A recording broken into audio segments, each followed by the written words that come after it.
Здравейте, уважаеми зрители! Вие сте с предаването "Нещата от живота" на телевизия Запад и сме водещата Ирена Маринкова. Предаването, в което ви срещаме с интересни личности, не само от нашия град, а и от други места, стига те да са интересни и забележителни хора. Такъв е и днешния ми гост. Сигурна съм, че повечето от тези, които обичат поп-фолка, са го виждали в клипове на известни певици. Това е Александър Сеньор Митов.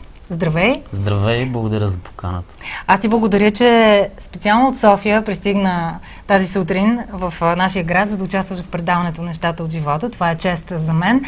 Сигурна съм, че много от зрителките, тези, които много обичат поп-фолка, много ще се зарадват, когато те видят, защото имаш страшно много фенки тук в Кюстендил. А сега, първо за зрителите, които не знаят, нека да кажем, всъщност никой не знае, само аз.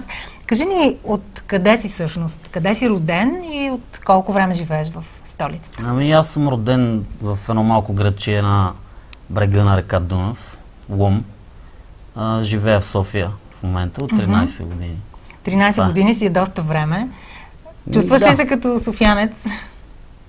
Не бих казал, чувствам се като човек, който живее на две места, защото си ходя понякога там и така. Да. Често ли се прибираш в града? Все по-рядко вече имам доста неща, които... Имаш ангажименти. Да. Къде работиш всъщност? Какво се занимаваш? Ами аз се занимавам с различни неща. Основната ми работа е в една фирма, която се занимава с микроелектроника. Понякога съм охрана в едни казина. Развивам един сайт заедно с един приятел. И общо взето това е работата ти. Да, и това, което най-много ми харесва е, че снимам се в клипове.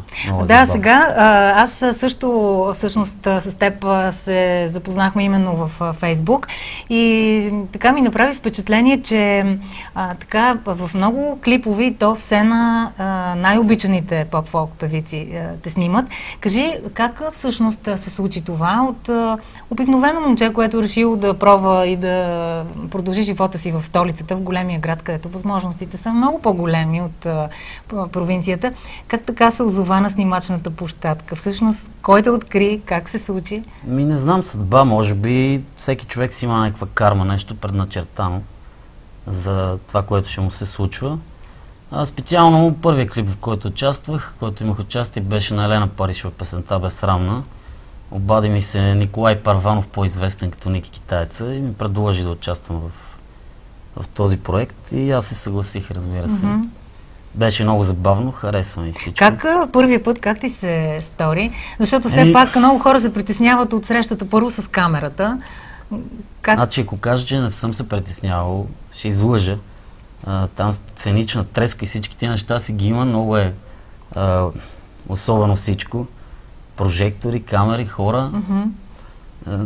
Трудничко е такова, но свиква се. Имаше ли притеснение нощта преди снимките, така да не можеш да спиш, да се притесняваш? Как ще се справиш? Не спах. Но само преди първия клип, сега вече си спя. След Елена Паришева, с кои други певици си снимал? Не мога да ви кажа точно кой е следващия клип. С Преслава съм снимал, с Андрея.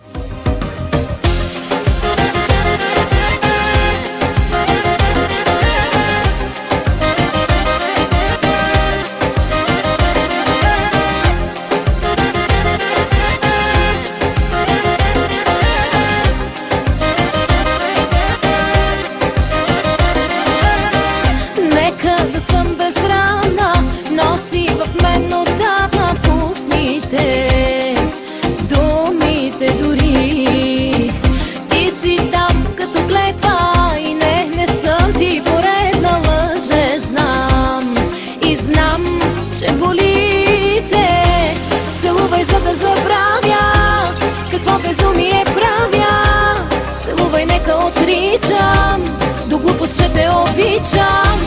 Целувай с мен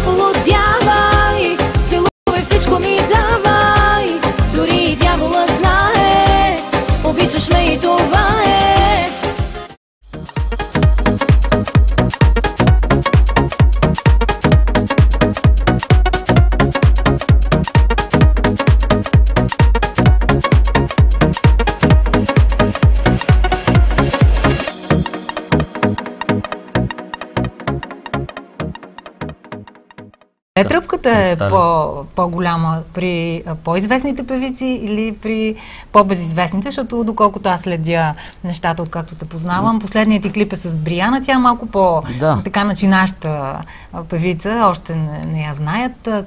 Може би с Преслава или с Елен, с коя ти беше така? По-скоро тук нещата са по друг начин. Зависи от самия сюжет, от самия клип, дали е сюжет или пък е само някакви визии.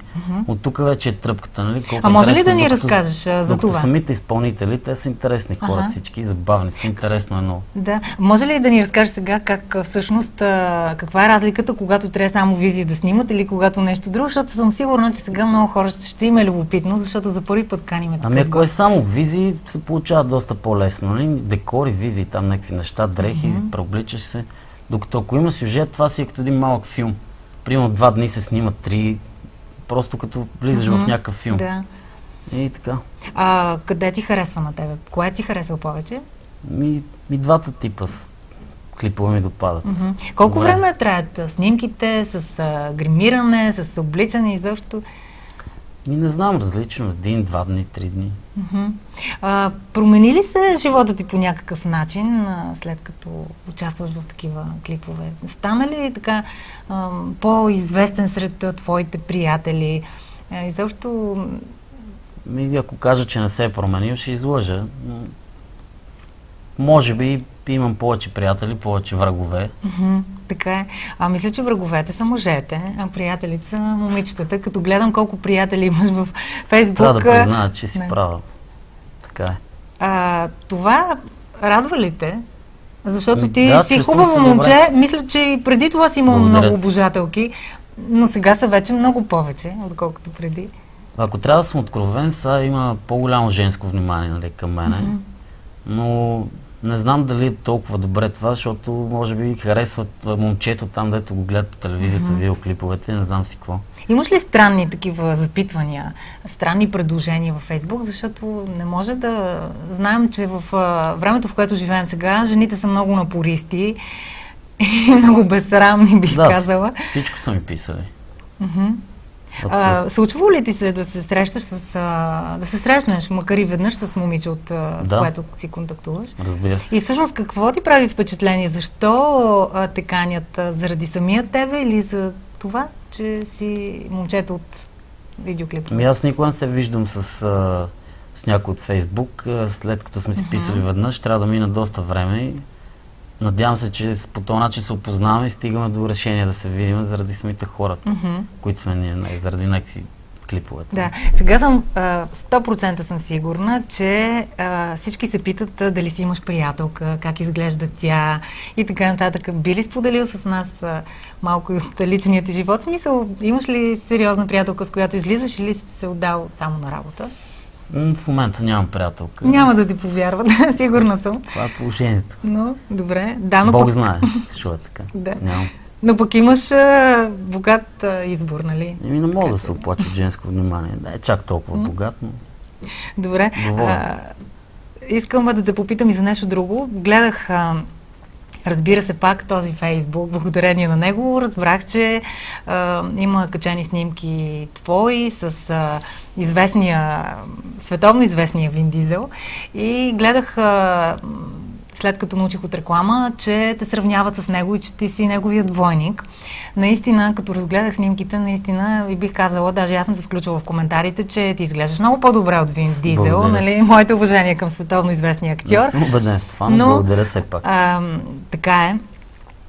Как прие това? Кой ти каза, момче, ти приличаш на... Ако трябва да съм откровен, аз не намирам кой знае каква прилика с Вин Дизел, нали, мен. Случайно някакво момиче направи колажи с моя снимка на Вин Дизел, сложи ги там на стената ми, имаше много харесвани коментари, 300-400. И така, иначе преди това са ми оказвали. Също са ми казвали, че намират някаква прилика, може би, защото пръсната глава, някакви такива неща. Не знам аз. Значи,